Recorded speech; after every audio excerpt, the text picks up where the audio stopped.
अगर भगवान तुमसे इंतजार करवा रहे हैं तो तैयार रहना। वो उनसे कहीं ज्यादा देने वाले हैं जितना तुमने मांगा है।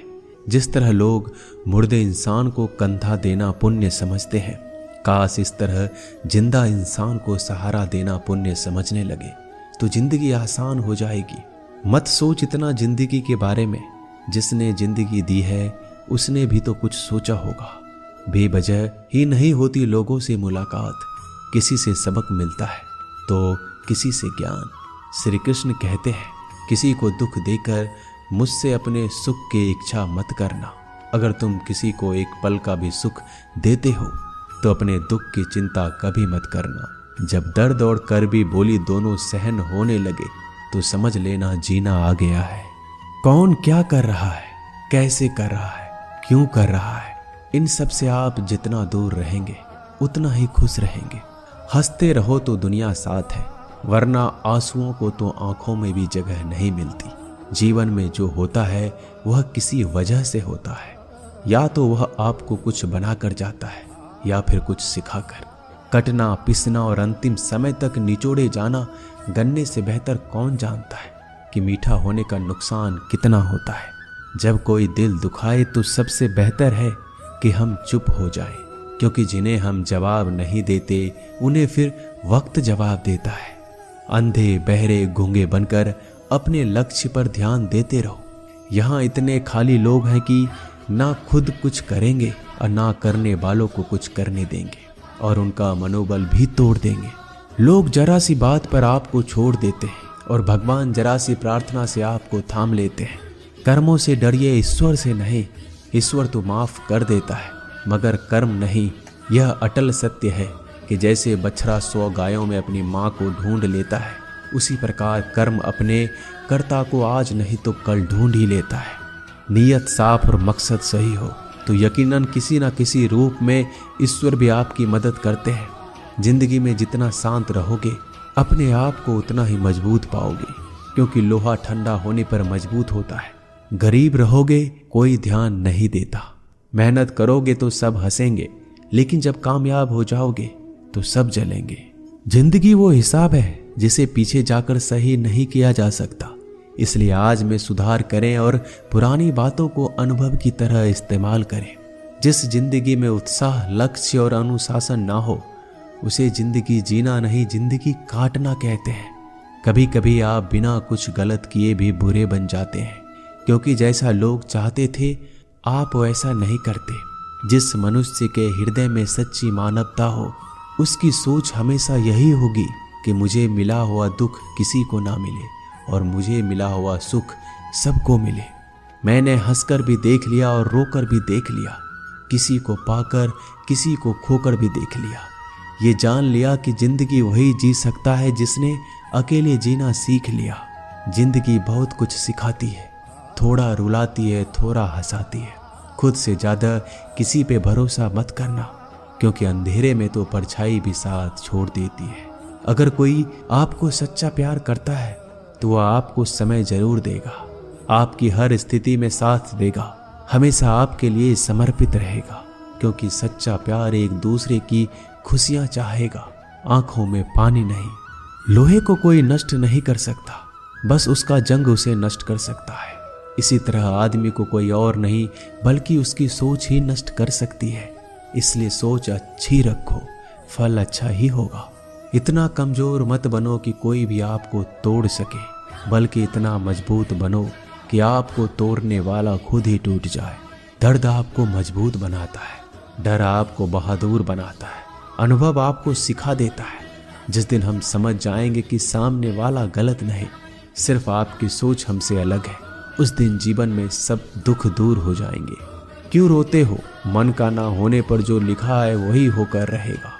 एक रास्ता बंद करने से पहले भगवान 10 रास्ते खोल देते हैं। गर्मी के मौसम में पत्ते सूखने के बाद भी पंछी घोंसला नहीं छोड़ते, क्योंकि वो जानते हैं फिर से बरसात आएगी और पेड़ पर नए पत्ते आएंगे। जो हुआ उसे भूलकर नई शुरुआत करो और याद रखो, जिसका कोई नहीं होता उसका भगवान होता है।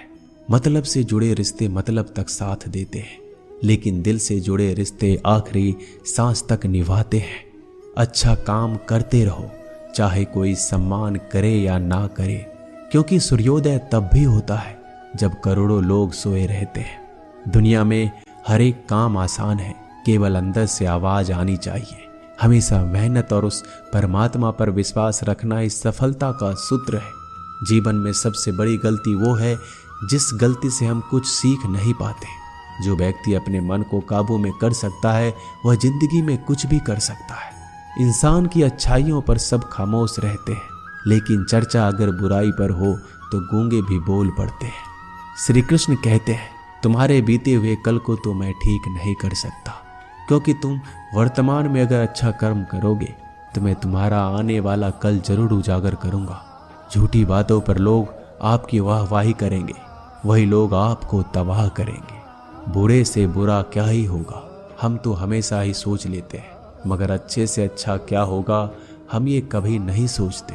जो ईश्वर रात को पेड़ पर बैठे पक्षियों को कभी गिरने नहीं देता, तो सोचो वह तुम्हें अकेला और बेसहारा कैसे छोड़ सकता है। आज के जमाने में कोई अपना नहीं होता, सिर्फ लोग तब तक साथ देते हैं जब तक उनका स्वार्थ होता है। अगर कोई अकेला है तो इसका मतलब ये नहीं कि उसे कोई पसंद नहीं करता, बल्कि वह अकेला इसलिए है क्योंकि उसने दुनिया की औकात जान ली है। एक बार राजा और उसका मंत्री तलवार को साफ कर रहे होते हैं। तलवार को साफ करते समय अचानक राजा के पैर पर तलवार गिर जाती है और राजा के पैर की उंगलियां कट जाती है। उस राजा को उंगली कटने के कारण बहुत ही तकलीफ हो रही थी, बहुत ही दर्द हो रहा था।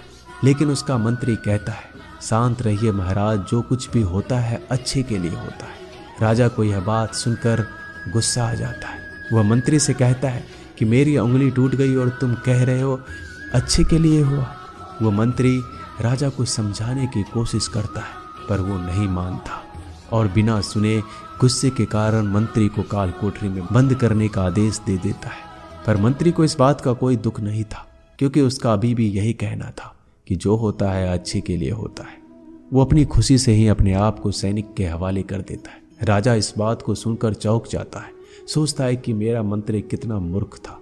उसे लग रहा था कि मैंने उसे अच्छाई के लिए कैद कर दिया। इस घटना के 3 महीने बीत जाते हैं। एक दिन राजा अपने सैनिकों को लेकर शिकार करने के लिए जंगल में जाता है। राजा को एक हिरन दिखता है। हिरन का पीछा करते करते राजा घने जंगलों में चला जाता है। वह हिरन को पकड़ नहीं पाता और जंगलों में खो जाता है। वो बाहर आने के लिए रास्ता ढूंढता है, लेकिन रास्ता उसे नहीं मिलता। तभी कुछ आदिवासी लोग उसे घेर लेते हैं।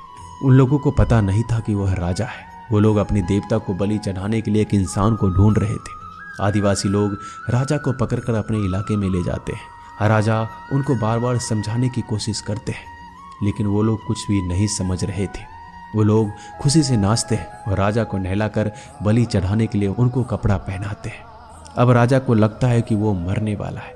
जब आदिवासी लोगों का मुखिया राजा को मारने जाता है, तब देखता है कि राजा की पैर की उंगली कट चुकी है। इसको देखकर उसका मुखिया कहता है कि इस इंसान की बलि नहीं दी जा सकती, क्योंकि ये इंसान पूरा नहीं है, एक अंग कटा हुआ है, और उनके भगवान को एक पूरे इंसान की बलि ही दी जा सकती है। अगर ऐसे इंसान की बलि दी जाए जिसका अंग पहले से कटा हुआ है, तो उनके देवता खुश होने की जगह नाराज हो जाएंगे। फिर वो लोग राजा को छोड़ देते हैं। राजा खुशी खुशी अपने महल चला जाता है और सोचता है, अगर मेरी उंगली उस दिन ना कटी होती तो आज मेरी मौत हो जाती। इसका मतलब मंत्री सही कह रहा था, जो कुछ होता है अच्छे के लिए होता है। फिर राजा अपने सैनिकों को आदेश देता है कि जल्दी से जाकर मंत्री को रिहा किया जाए। फिर राजा मंत्री को अपना पद वापस देते हैं और पूछते हैं, मंत्री, उस दिन मेरी उंगली कट गई, मेरे लिए अच्छा हुआ, मैं मान गया, लेकिन तुम जेल में हो, इससे तुम्हारा क्या अच्छा हुआ। मंत्री खुशी खुशी राजा से कहता है, महाराज, आप शिकार के लिए जाते तो आपके साथ मुझे भी आना पड़ता, और अगर मैं आपके साथ जाता तो वो लोग मुझे मार देते। मंत्री की बात सुनकर राजा को समझ आता है कि जो भी हमारे जीवन में होता है वो अच्छे के लिए होता है। अगर हम अपने जीवन में देखें तो हमारे जीवन में भी कुछ मुश्किलें आती हैं, हम उनका सामना नहीं करते, हम उनको ही दोष देते हैं। ये मुश्किलें हमें आगे बढ़ाने और मजबूत कराने के लिए ही आती हैं। हमें हर मुश्किलों को सकारात्मक तरीके से देखना चाहिए, क्योंकि हर चीज कुछ ना कुछ सिखाकर ही जाती है। हर व्यक्ति के जीवन में सुख और दुख का आना जाना बना रहता है। दोस्तों, आशा करते हैं कि ये वीडियो आपको पसंद आई होगी। मिलते हैं जल्दी नए ज्ञानवर्धक वीडियो के साथ। धन्यवाद।